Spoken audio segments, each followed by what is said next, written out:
I think he's going to get in.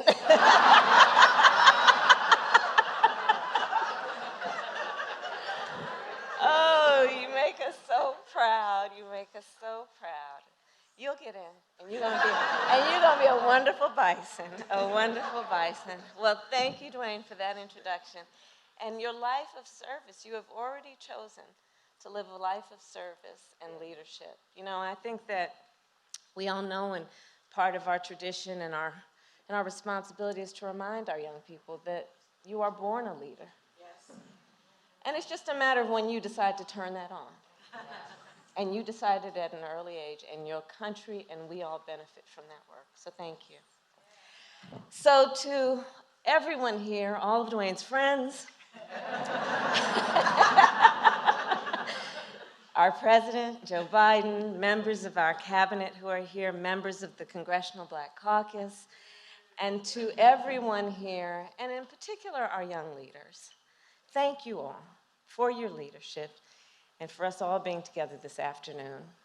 So during Black History Month, we celebrate all of those who, through courage and conviction, through resistance and resilience, from bold discoveries and cutting-edge research to arts and music and a myriad of other disciplines, advanced freedom, liberty, and opportunity for the benefit of all Americans. We celebrate legends whose words and their work inspire millions and millions, not only in our country, but around the world. And we celebrate the others whose names are less well known, from those who led the fight for abolition, to factory workers and Pullman porters who built the middle class, from Tuskegee Airmen who took on both fascism and racism, to freedom fighters and freedom riders and marchers who stood tall and sat in, from astronauts who blazed a trail to the stars and ignited our imagination, to those who continue to make impact as faith leaders and activists, teachers, and small business owners. All of the hardworking people who inspire our children to dream with ambition and aspiration, to determine their own future, and to live up to their God-given potential. It is those stories that remind us that Black history is American history.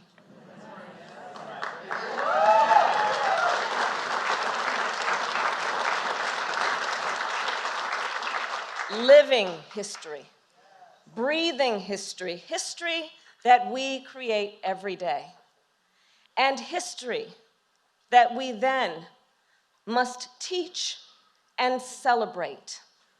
A history that helps us to understand how the past has influenced the present and potentially our future.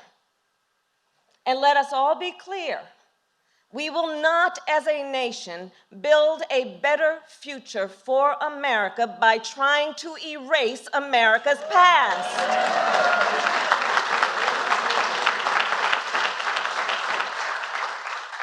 This month, and all year round, we must recognize the full arc of our nation's history.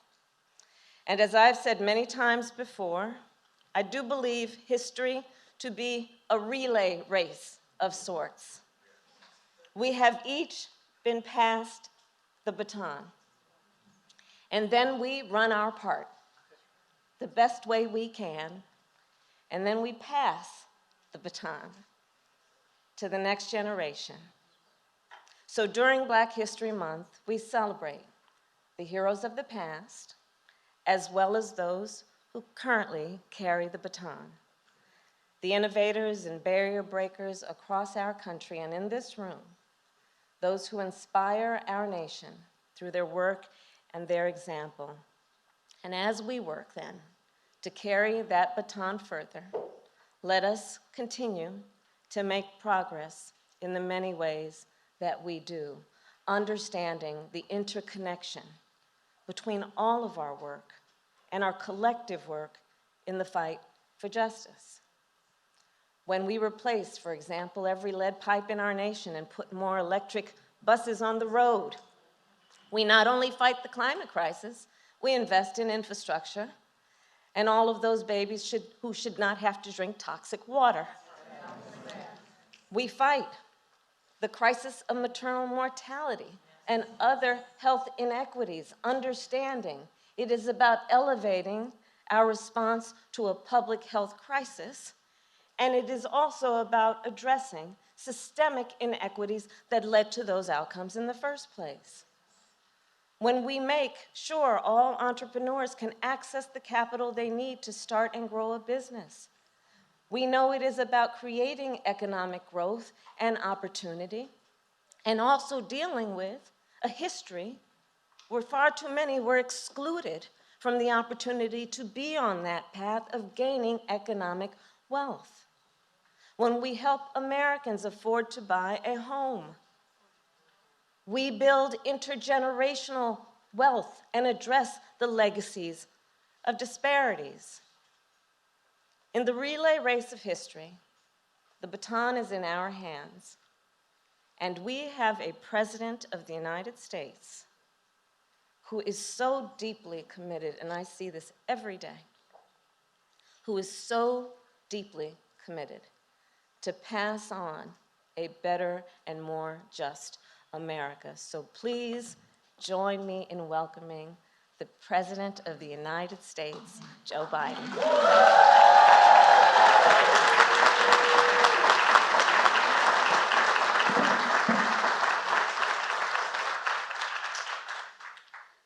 Well, thank you for that introduction. I want to thank Doug and Kamala. You know, Jill, my wife, I'm her husband. You all think I'm kidding. Jill wanted to be here. She just got back from her trip to Kenya and Namibia. And it was a very substantive trip, powerful trip as a follow-up to the African Leaders Summit. We hosted here in December to deepen the relationship between America and countries across that continent. She met with the presidents and first ladies of both countries. She spoke to more than 1,000 young people, the first generation born out of apartheid in Namibia, and empowered them as keepers of democracy. In Kenya, she met families affected by devastating drought and food insecurity and made worse by Putin's brutal assault on Ukraine. And it made it clear that America's commitment to Africa is real, and Jill showing up, just being there, is testament to that commitment. It was a trip she'll always remember, and while she couldn't be here tonight, we're honored to welcome all of you to the White House, your house, Black History Month.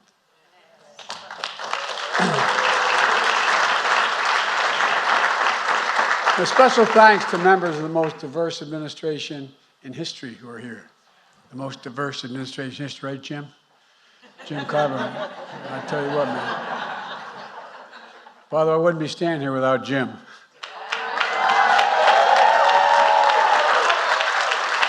Thanks to the members of Congress who are here, starting with the first Black party leader in Congress in our nation's history, Hakeem Jeffries.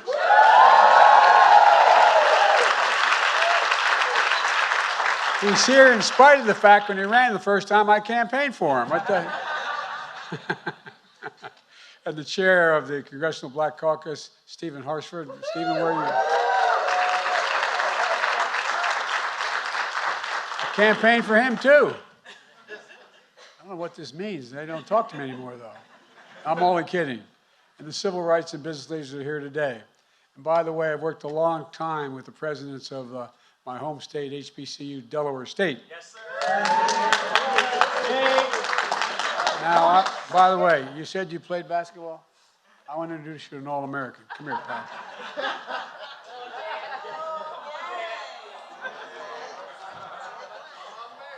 You see this guy here? He's better than Tiny Archibald. This is a guy, first team All, not a joke, not a joke. He would have been playing pro ball, except his feet got flatter when he got older.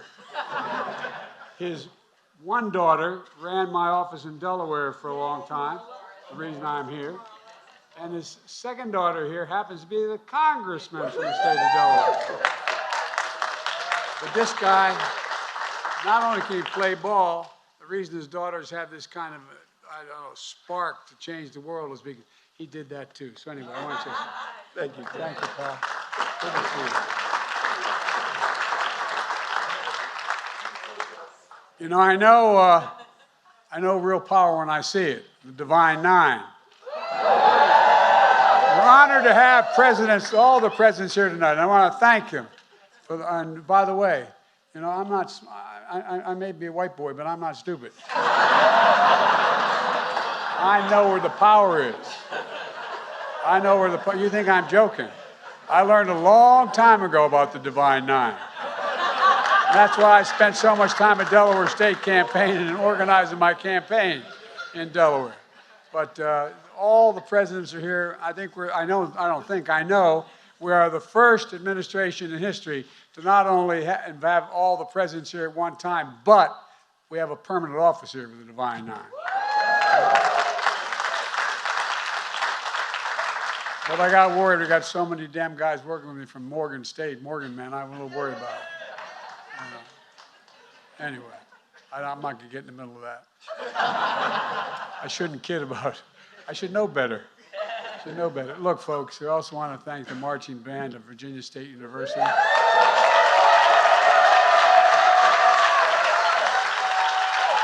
Welcome you all as you enter the White House. And, of course, thanks to Dwayne, who you just heard from. Dwayne, I'm sure you didn't have a chance to check out Delaware State before Howard, but Howard's okay. I mean, Howard's a good school. By the way, I'm the only guy, for all the power in this room, I'm the only guy who had the president of a Divine Nine school work for him for years. And he got his doctorate while he was working for me, and then he went off, became a president. What the hell did he want to do that for? I don't know. But anyway, all kidding aside, you may be president one day. Here's the one commitment I want from you. And that is when they say, Joe Biden's out in the waiting room, you promise me you will not say Joe who. Okay, deal? No? All right.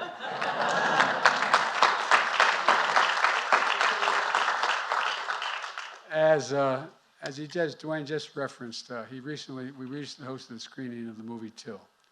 We hosted a screening because it's important to say from the White House for the entire country to hear, history matters.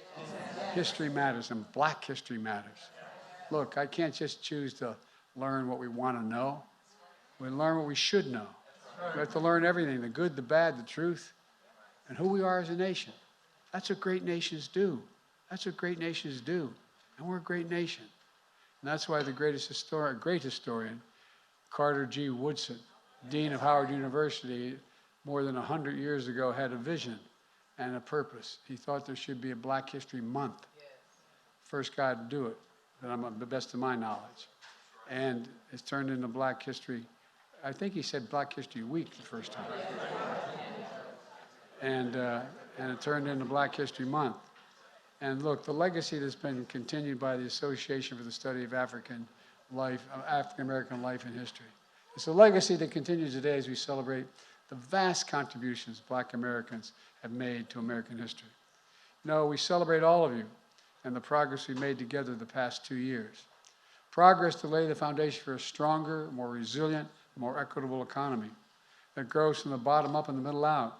So the poor have a ladder up, the middle class do well, and the wealthy always do well when everybody else does well. So I ain't worried about them. All kidding aside, they do well. This idea somehow we're only focusing on the middle class and the poor. The wealthy do very well when the middle class are doing well. We created over 12 million jobs, the strongest job growth of any presidency in the first 2 years of our history. Black unemployment is near record lows. Wages for Black workers are up in the 2 strongest years ever for small business creation, which includes strong growth in Black small businesses. And guess what? It's not just the business that gets started. Imagine what the neighborhoods would be without those small businesses. without the beauty shop, the drugstore. It's the center of what creates a community, the engines and glue that keep communities going. So it's not just the small business. More Black Americans have health insurance today than any previous time in American history. And with the help of many of you, we've got millions of people insured under the Affordable Care Act by making it easier for them to sign up and making it more affordable, saving millions and millions of dollars overall for people getting an $800 a year break in their health insurance. For the first time, we've empowered Medicare to negotiate drug prices. We finally beat them. Finally took them on because of the people in this room. That means instead of paying $300-400 a month for insulin, as of January 1st, it's capped at $35 a month, period, for those on Medicare. The parents, grandparents, aunts, and uncles, we also capped out-of-pocket costs for seniors in Medicare at a maximum of $2,000 per year, no matter what their costs are. They're not going to be more than $2,000 beginning in 2025 because some of those cancer drugs they have to pay for are $10,000, $12,000, $14,000 a year. Total $2,000 a year, no matter how much your costs are. We passed a law to make the biggest investment ever in climate than any time, anywhere in history. And look, in particular focus, what we talked about a lot, Jim and others and I, we talked about those fence line communities. Those fence line communities suffered the most consequences of being smothered by pollution. Think of Cancer Alley in Louisiana or Route 9 in the state of Delaware. They're the first out we're going to take care of. They're the first of the Americans we're going to take care of with this new legislation. And our once-in-a-generation infrastructure law is modernizing Americans' roads, bridges, ports, airports, and with equity at the center of everything we do. Our Justice 40 initiative means that 40% of the overall benefits of clean energy, transit, and clean transit, and many other things, is going to go to those underserved communities. That's the objective. We're replacing, as was mentioned by my colleague, my vice president, our vice president, poisonous lead pipes for every child in America being eliminated. We got schools, 400,000 schools and nurseries that have these lead pipes in them. We can turn on a faucet at home and drink clean water. We're delivering affordable high-speed internet to every single household. No parent should have to pull up in front of McDonald's for their kid to be able to do their homework. No, it's for real. Speaking of education, instead of a photo ops, we're delivering nearly $6 billion. I promise we would do $6 billion to HBCUs.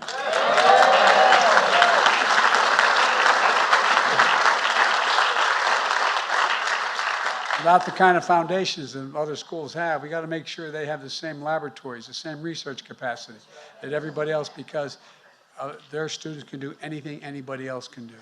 But they need to have the facility to do it. We're going to increase their teaching and training capacity and attract millions of dollars from the private sector, investing in industries of the future like cybersecurity. One of the best ways to close the racial wealth gap, as was referenced earlier, is to expand access to homeownership. That's how the vast majority of the middle class have done it. That's how they built wealth and stability and pass it down to their children and grandchildren. That's why we're expanding efforts to build back a generational wealth through home ownership and aggressively combating racial discrimination in housing.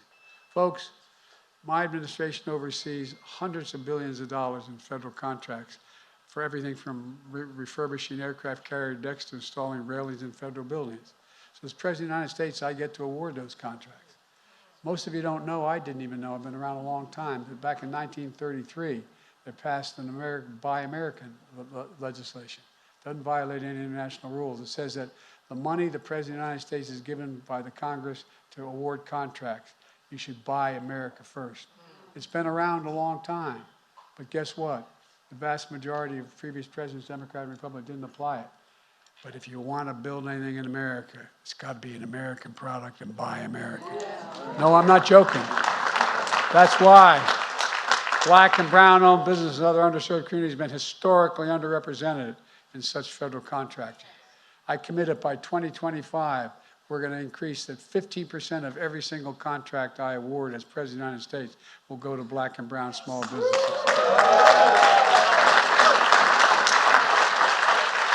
And the effect of that is that'll bring an additional $100 billion in federal contracting money to these communities. To deliver equal justice under the law, we're building a federal bench with judges that reflect all of America, led by Ketanji Brown Jackson.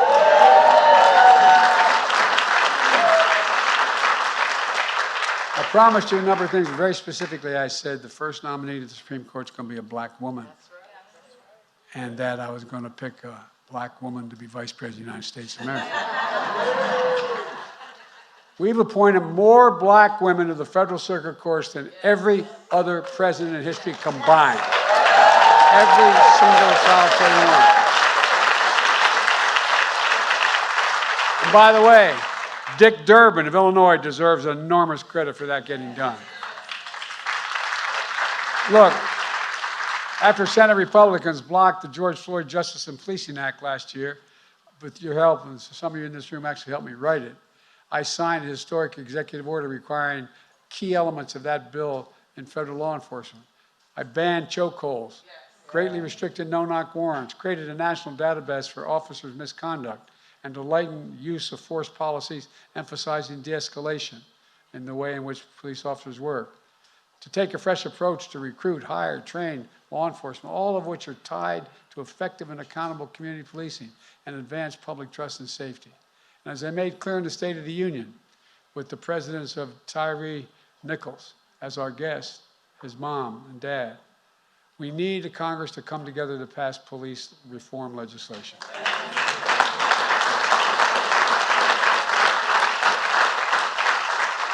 With your help, I signed the first major gun safety legislation in nearly 30 years. And guess what? I'll say it again. We're going to ban assault weapons before we're out of here. Ban them, ban them, ban them.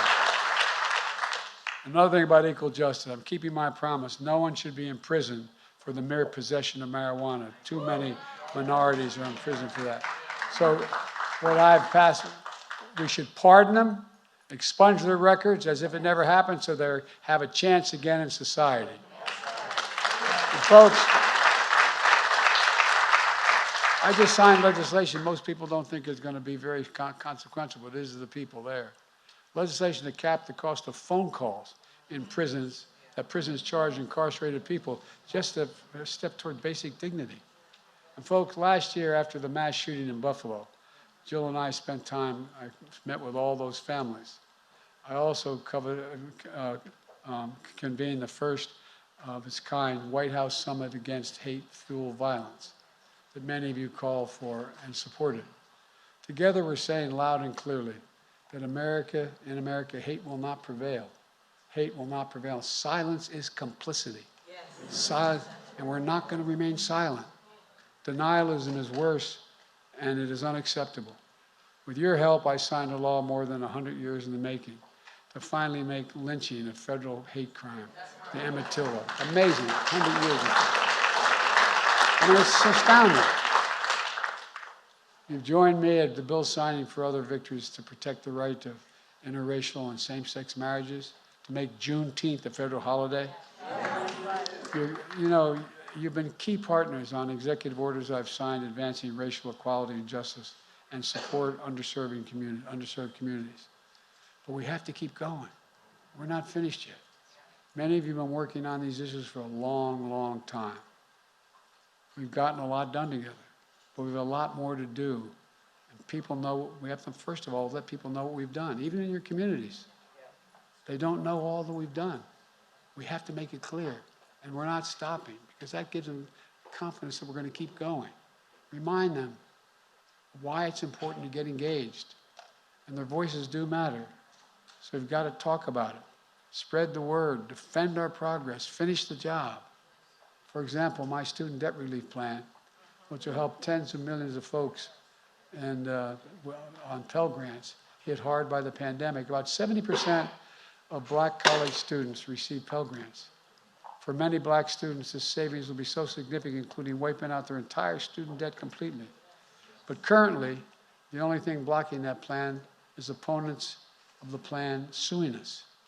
Today, there was argued in the Supreme Court whether or not my plan is able to be done by executive order. They're the same folks who had hundreds of thousands of dollars, even millions of dollars in pandemic relief loans forgiven, and many of them in Congress, by the way, Republicans, who voted for tax cuts for overwhelmingly benefit the wealthiest people in America, who are the people who paid to bring these suits. Look, folks, you got to give me a break. My administration is making our case in the Supreme Court, and I'm confident the legal authority to carry out that plan is there. I promise you, I have your back, and this is so much more we can do. Folks, we have to stand together to protect women's right to choose. We have to continue to fight for racial justice. We cut black child poverty in half in 2021 because of the child tax credit. Look, we need to help make that tax credit permanent now.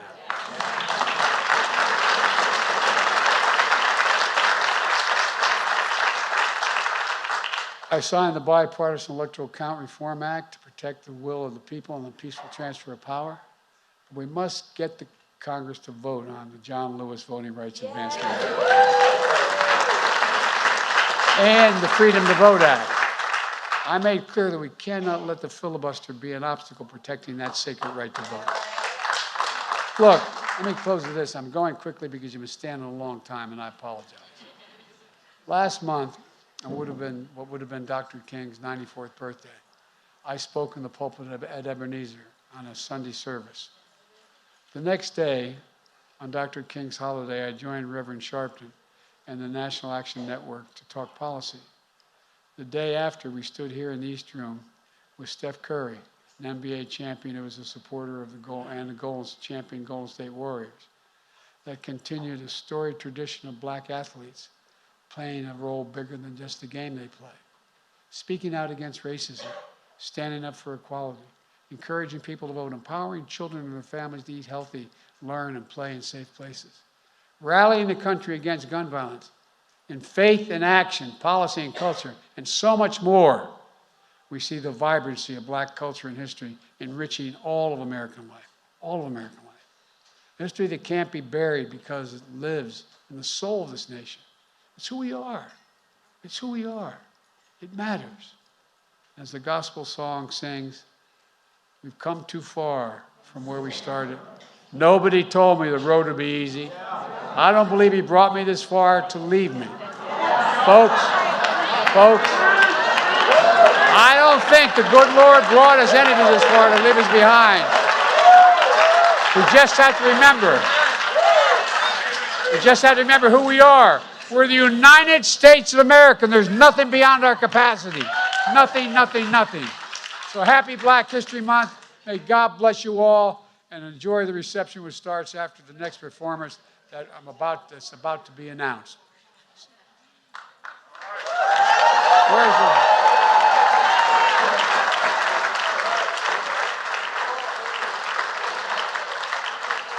All right, who's going to announce? They're going to announce it?